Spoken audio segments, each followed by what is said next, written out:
গো, টিফিনটা সাজিয়ে দাও, বেলা আছে, অফিসে যেতে হবে। ওমা তাড়াতাড়ি দাও, দেরি হচ্ছে স্কুলে যাবো। তাড়াতাড়ি দাও, টিফিন সাজিয়ে দাও। ওমা আমার আগে দাও। না না, আমার দাও, আমার দাও। না বাবা আমি আগে যাবো, আমার স্কুলে দেরি হয়ে যাচ্ছে। না না, আমার খাবারটা আমার আগে দাও। না আমি আগে নেবো। কেন আমার মুখের উপর চড়া করিস? ওই গো, তোমার ছেলে আমার সঙ্গে দেখা তর্ক করছে। না, আমি আগে নেবো। না না না আমি না আগে নেবো। না এই, কালকে নাকি তোর রেজাল্ট বাজে, নিজে নাকি পরীক্ষা ফেল করেছিস। হ্যাঁ তুমি দেখেছো? হ্যাঁ, আমি শুনেছি। হ্যাঁ জানো না তুমি নাকি ঘুষ খাও?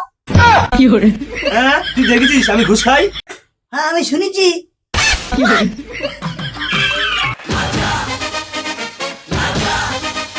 মেরে তোর হচ্ছে, ধরতে পারলো না, যাচ্ছাম। তুই যে ঘুষ খায় আমার বলতেছি, তুই যে ঘুষ খায়। আয় আজকে সন্ধ্যেবেলা চামড়া বাড়ি পড়বে।